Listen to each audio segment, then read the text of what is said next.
Hola, muy buenas tardes a todos y bienvenidos a un nuevo programa del canal de Vicente Fuentes y de la web ufopolis.com. Hoy vamos a estudiar un curioso caso ocurrido el 4 de febrero del año 1968 a las 7:20 horas en la localidad de Redlands, en California, en ese Estados Unidos de finales de los años 60, un poco en plan Beach Boys. Tenemos que imaginárnoslo, una pequeña población de casas unifamiliares con sus coches en la puerta y sus porches recién pintados, así como en las pelis, nos lo podemos así imaginar, hacer una ideilla, ¿no? Bueno, pues resulta que allí más de 200 personas residentes en aquella comunidad fueron testigos de un acontecimiento extrañísimo y único en la historia de la ufología, pues tal y como fue relatado en la prensa local por testigos y expertos que jamás olvidaron ese día en su vida.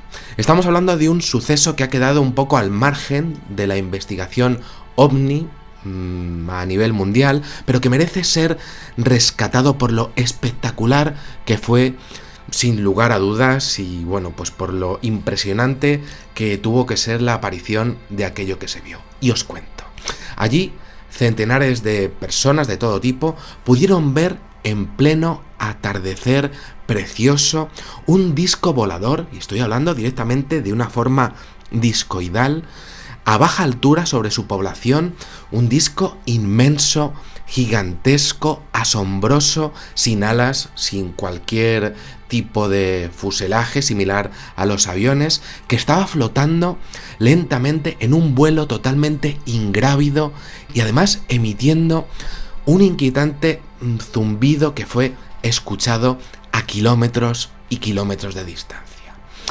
La conmoción es que fue impresionante de principio a fin, y además es que el pánico fue totalmente incontrolable y de hecho se vivieron escenas totalmente surrealistas. Por ejemplo, el párroco local, el sacerdote de Redlands, pues resulta que estaba dando el sermón por radio. No había televisiones en aquella época, en aquellos momentos en Redlands. Bueno, pues estaba dando el sermón para sus fieles cuando vio aquello en el cielo por la ventana que tenía allí en la en la casita que tenía para grabar, y ni corto ni perezoso, pues el tío se dio cuenta de que, bueno, pues estaba en el lugar correcto y el momento correcto como para, bueno, pues sacar los micrófonos por la ventana para grabar aquel sonido ante la falta de teléfonos móviles que tenía, ante la falta de una cámara que podría habernos dejado una estampa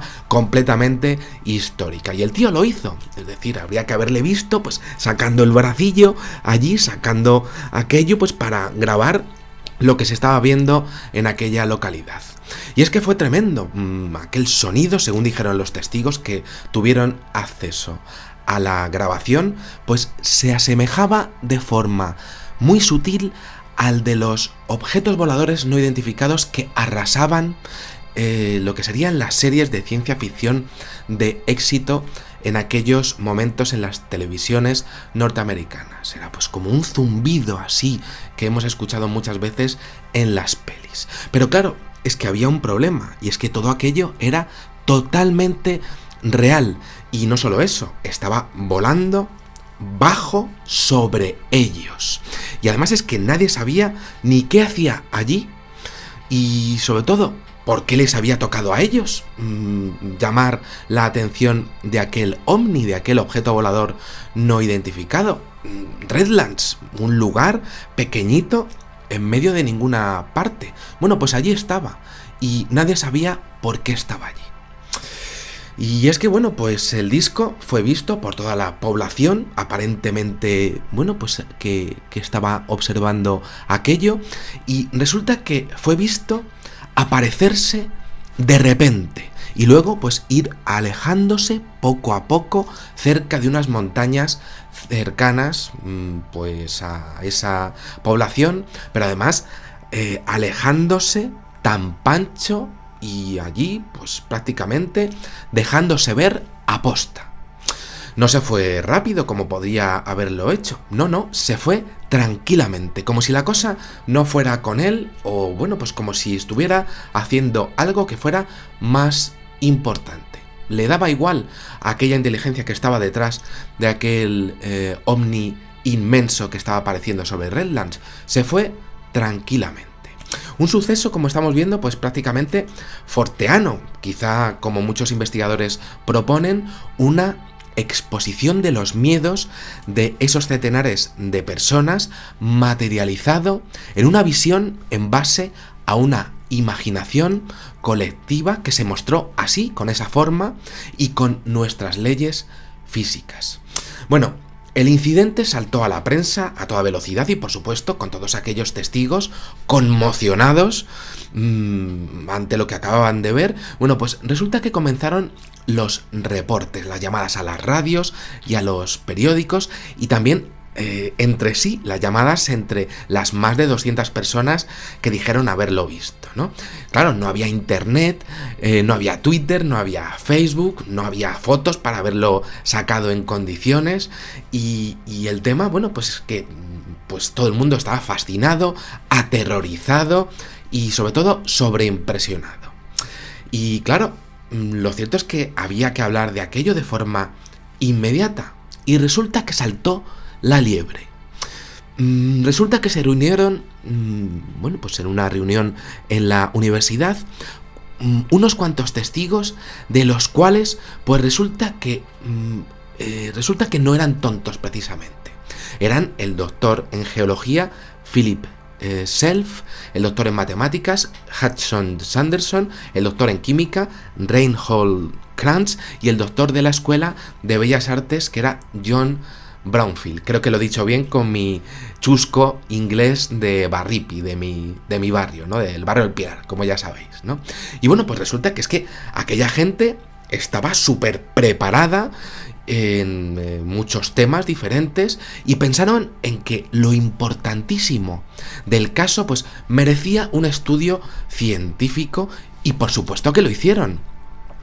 Aquellos científicos comenzaron a echar cálculos, a echar cuentas y a hacer croquis sobre lo que había pasado, y se dieron cuenta de que el avistamiento no podía corresponderse a una alucinación colectiva así de un montón de gente, porque resulta que aquello había sido demasiado grande, y de hecho su movimiento había sido demasiado perfecto en base a las descripciones de decenas y decenas de personas, las cuales coincidían sin conocerse entre sí en sus testimonios. Aquella gente estaba llamando a la prensa y no se conocían entre sí, y estaban hablando de lo mismo.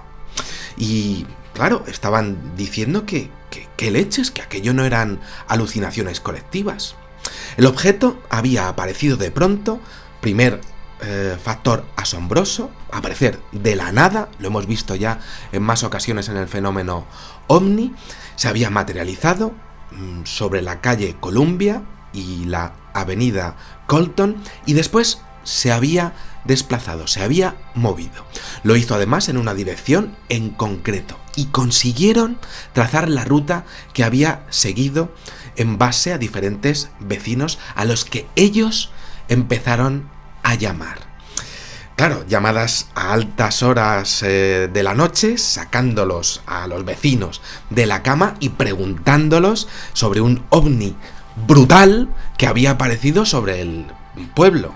Nos llega a pasar a nosotros y a lo mejor nos ponemos a jurar en turco si nos ocurre aquello, ¿no? Bueno, pues ellos comenzaron a hacerlo porque consideraron que era importantísimo, ¿no? Y bueno, pues resulta que los científicos hicieron decenas de cálculos con los mapas de Redlands para después triangular las posiciones y las horas, y se dieron cuenta de que aquel objeto había volado a una altitud de unos 900 metros para luego bajar y luego desplazarse hacia el noroeste. Los doctores vieron que el disco, de un aspecto totalmente impresionante, pues realizó una serie de pausas por causas desconocidas. Algo, desde luego, haría en cada una de esas paradas para después continuar ascendiendo poquito a poco a una velocidad increíble y, como decía, ante la vista de todos. Y es que, ojo, y como digo una vez más, no estamos hablando aquí de la granja del tío Jonás. Estamos hablando de un objeto de un tamaño aproximado medio, estimado de unos 150 metros de diámetro, es decir, como un campo de fútbol y medio. Aquello era realmente importante. Y claro, con estos datos encima de la mesa, pues resulta que el artista del grupo consiguió, en base a su visión y a una serie de entrevistas posteriores también, pues materializar en papel un dibujo del gran disco. Era impresionante aquello. Venía además con lo que sería coronado por una luz que alternaba entre el rojo y el verde, dando la impresión desde el suelo de que era una luz giratoria, pues parecida a lo que vemos en las ambulancias, pero aquello estaba dando vueltas.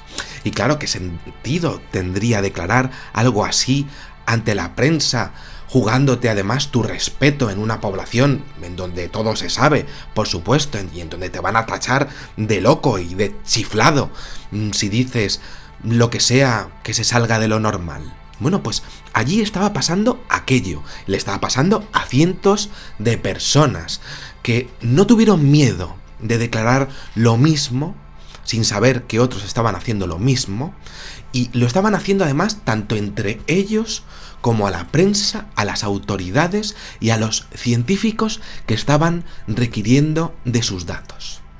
Lo más curioso del brutal incidente Redlands, aparte de, como os digo, pues el impresionante tamaño, es cómo se consiguió tapar una vez más a nivel estatal y a nivel mundial. Y es que, claro, bueno, pues algo tendría que estar haciendo aquello allí. Pero claro, también hay una cosa que impresiona también mucho de este asunto, ¿no? Y es que, claro, aquello debería haberse visto en el radar de la base Norton de las Fuerzas Aéreas norteamericanas, la más cercana al lugar del suceso. Algo, lo que fuera, algo tendría que haber aparecido allí, pero es que lo cierto es que el portavoz de la misma admitió posteriormente ante los medios de comunicación que aquello que había sido observado en Redlands y que salía en la prensa sin parar, pues no había dado eco en sus radares. Mentira o no, lo cierto es que lo más extraño es que el objeto resulta que sí dio eco en otro radar situado más lejos de Redlands, en la base March de las Fuerzas Aéreas de los Estados Unidos, que estaba cerca de Riverside, a decenas y decenas de kilómetros de distancia de esa primera base aérea. Ese detalle, claro está, es totalmente desconcertante, que dé eco en la base más lejana a la primera base, que es donde tendría que haber aparecido en primer lugar, ¿no? Y claro, todo esto es rarísimo, sobre todo porque hay otro detalle. ¿Acaso aquel objeto consiguió interceder las lecturas de radar de la base más cercana para cubrir sus pasos o lo que estuviese haciendo, pero no pudo hacer lo mismo con la que estaba más lejos?